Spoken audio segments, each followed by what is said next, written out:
Yeah. All right, well first I'm going to jump right over here and we're going to go ahead and start with the dashi broth. Okay. What is a dashi? So dashi is really water with kombu, which is kelp, and bonito flakes, which is a smoked fermented dried fish that they slice very thin. And it's at its simplest form. And then it's kind of a Japanese stock that you use for different things. And it's kind of a workhorse from that standpoint. Sure. But we're actually going to kind of make a borscht and then turn that into a dashi broth. Super interesting. So Nicole, if you would just grab the oil and just give me a little oil into here. Sure. And I'm going to start. Is that enough? It's maybe just a little bit more. And so because we don't have a ton of time, I'm going to kind of cut these vegetables up very, very thin. All right. To help us get it kind of cooked the way we need it. And if you guys want, I'm going to slide this over if you want to go ahead and just drop it right in. So next I'm just going to go with the carrots. Okay. And same thing, I'm just kind of julienning them.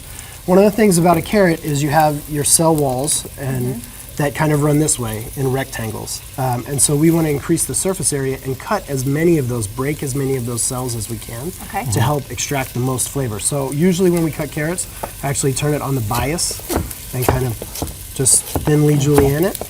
And I'll just pass this stuff over and we can kind of keep on going. We're just trying to keep up with you. I know.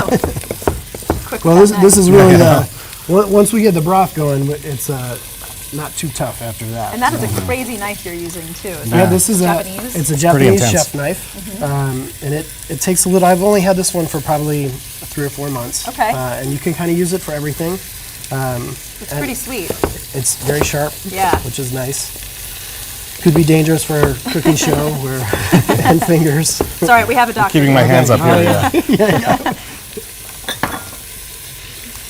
So here I have some thinly sliced garlic. And you've demonstrated this technique of slicing garlic here before. Holy smokes. So this is our back slice. Yeah. And it's really letting the knife, a sharp knife, actually slice the cells as opposed to a dollar knife and that pushing where you're tearing them. And that gets you a cleaner flavor. Yeah. And it allows you to actually not overpower your stuff with garlic or onions or whatever else we're going to slice. So if you want to grab a spoon there and we'll just give it a little stir.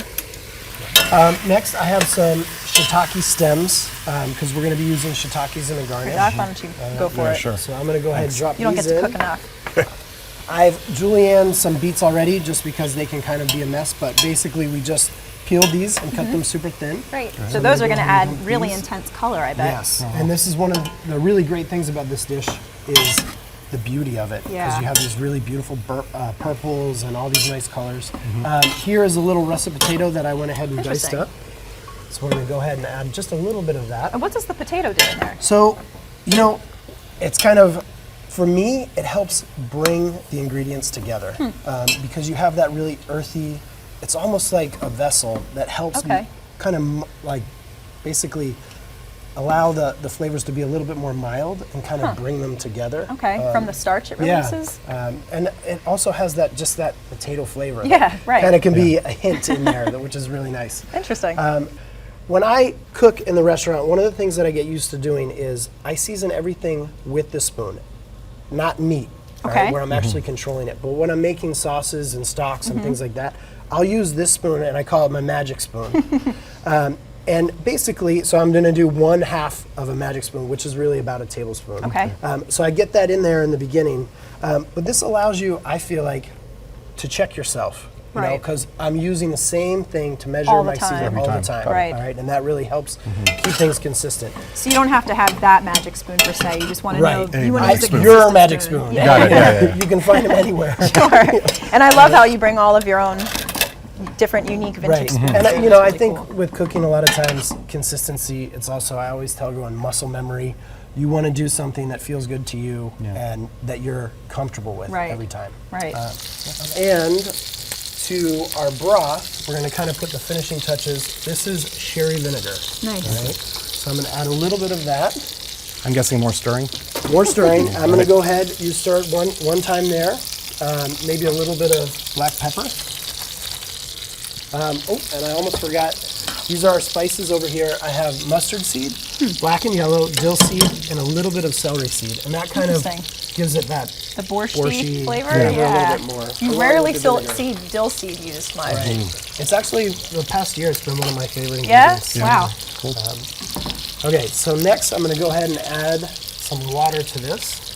You'd be really good at making risotto, Doc. Oh, am I? Yeah. Yeah, it's all Very, stirring. very good. Oh, That's over. That's stand back, over. Watch everybody. out. You always want to be careful with Just water. a couple fireworks. Yeah, water and Yeah. hot oil. Yeah. Does not mix. Probably should have worn an apron. Now, at what point would you add the bonito and the kombu? So to this? basically, once this comes up to a simmer, what I usually do is I'll turn it off. Okay. Then I'll add my kombu and my kelp and only let it go for a couple minutes, Just kinda and then steep. it's ready to go. Nice. All right. I'm going to go ahead and add my kombu to our broth with a little bit of the bonito flakes, and you can really smell. Yeah, you that- totally yeah, can. you Yeah, The yeah. smell it. smokiness. And I love how they dance in the I know. pan. It's really nice to actually garnish dishes because they look pretty cool. Well, they kind of just melt in there, huh? Yeah. And then that's pretty much gonna see how cool that is. Yeah, yeah.